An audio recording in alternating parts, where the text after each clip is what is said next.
Hoy hoy hoy mga ka-uncle, nanapod ang inyong uyuan nga medyo idaran. For today's video, atong tirada, magluto ta ginaling. Nga nagiwa na dito sa ahos o kining Bombay. Unya isunod ta na ni ang dahonan.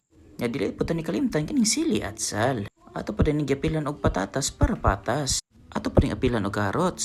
Kaya andam naman ang atong mga lamas o kining carrots o patatas. Unya limpyo na pa ang atong giniling nga karne. Aw ato na ning sugdan, ato ning nudislitan ng kalan. Nya unahon ta lang ni gisa kining mga lamas. Human magisa, ato na ning ilunod ng kining ginaling nga karne.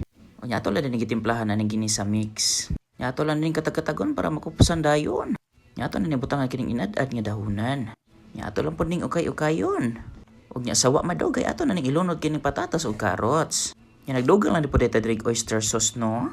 Nya para na ni lasa ato ning timplaha gamay nga asin. Nya para mapula-pula ning atong giluto ato ning butangan og ketchup. Okay, salamat luto na atong ginaling. Hoy mga silingan, dadan ninyong sudlanan kay luto na atong ginaling. Karon lagi mi kaswag luto aning pagkauna. Sakto ba kain taon tong among paagi. Pero bahala kung sa nga paagi, basta ang importante na luto. Nga ato lang ning ibukbuakan og sibuyas dahuna no. Basta lang gid ani pag content no, daghan na jud kay kog na testingan og luto. Pero nay noon nadulduol raman. Ay basta marag makatunan na ginitanan. Ug salamat sa pagtanaw nitong video. Basi pwede follow. Ug mo rin guys. Daghang salamat.